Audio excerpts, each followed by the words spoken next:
It's a pleasure to be here. Thank you, Mr. Singh, for coming.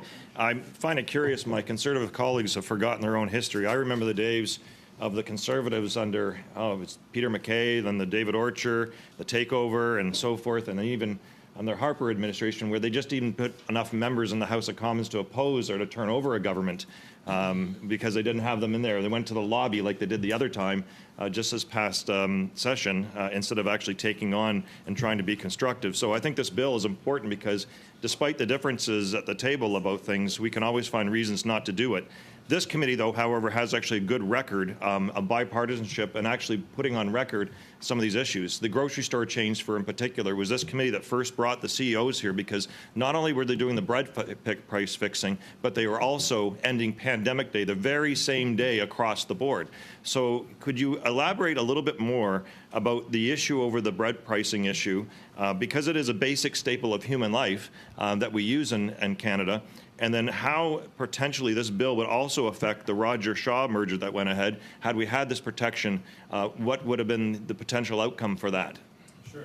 Thank you very much for the question. So again, fundamentally, I can't think of something that's more important for Canadians than being able to buy food. It's a necessity, and everyone needs to do it.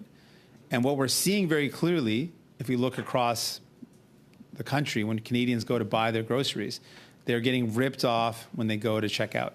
And they know it. When Canadians were asked this question, they said very clearly they felt that corporate greed was a major reason why their food prices were up. So this bill directly targets that. We're going to directly target the large corporate grocery stores in our country. That's the Loblaws, the Metro, the Sobeys, the Walmart, the Costco's. Go after them directly to say you cannot rip off consumers. And so this bill would provide additional protection. The specific area that's missing, and then I pointed out to the Liberals, is that while we were able to get them to change the penalties on anti-competitive behavior, they've refused to put in the strengthened penalties on conspiracy or when large corporations work together to rip off Canadians. So the bread price fixing scenario, which I've alluded to, was the large corporate grocery stores and large corporate bread producers got together and jacked up the price of bread. They were found guilty of doing so. And as a result, they received fines. The heftiest fine was on Canada Bread Company. It was only $50 million. In the context of how much they made, how much they ripped off Canadians, it was a slap on the wrist. Our bill provides clear guidelines for judges to impose stricter and more severe penalties. We know that in Canada, as a common law country, that the penalties will follow jurisprudence.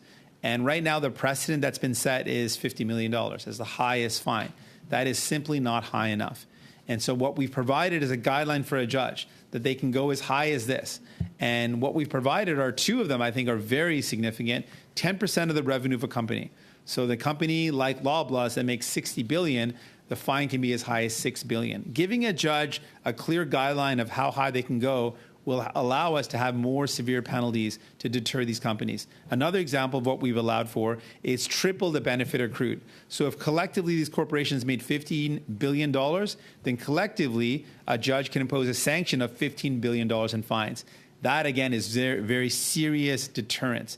If a company knows that they're going to have a jeopardy of billions of dollars in fines, they're not going to rip off Canadians. So that's important. You mentioned also the Rogers-Shaw merger.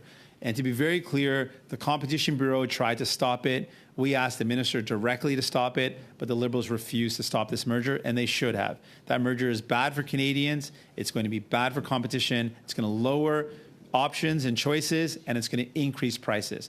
Our bill, which we were able to force the government to include some of those measures, would ensure that if a merger results in more than 30% of the market share, that there would be a very difficult process the company would have to go through to prove that it would benefit Canadians or prove that it can benefit consumers. That's a very difficult threshold, and they would not have been able to make that threshold proven in the case of the Rogers-Shaw merger.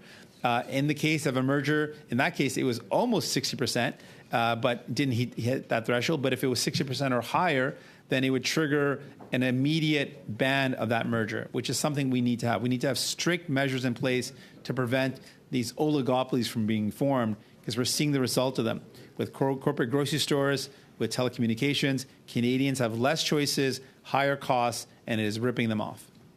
Thank you. I know that the Liberals think that, like some gotcha moment, because we on the opposition side here have been pushing against the tribunal on the privacy legislation, offering solutions for it. And one of the issues that we have with that is the mere fact that the Competition Bureau Tribunal is actually suing our Competition Bureau itself, and it's going to cost Canadian money and also confidence in the Competition Bureau, in my opinion. That's one of the reasons that we don't find a tribunal to be one of the best things in the place.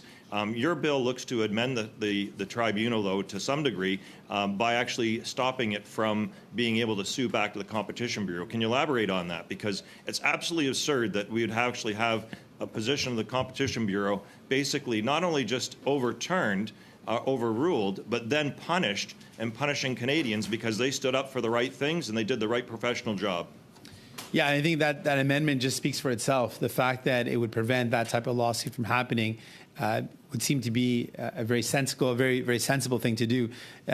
If people want to exercise their right to raise a concern, that should not result in then being punished in return. So that, I think, is an appropriate amendment that we're pushing for, and it's something that I support.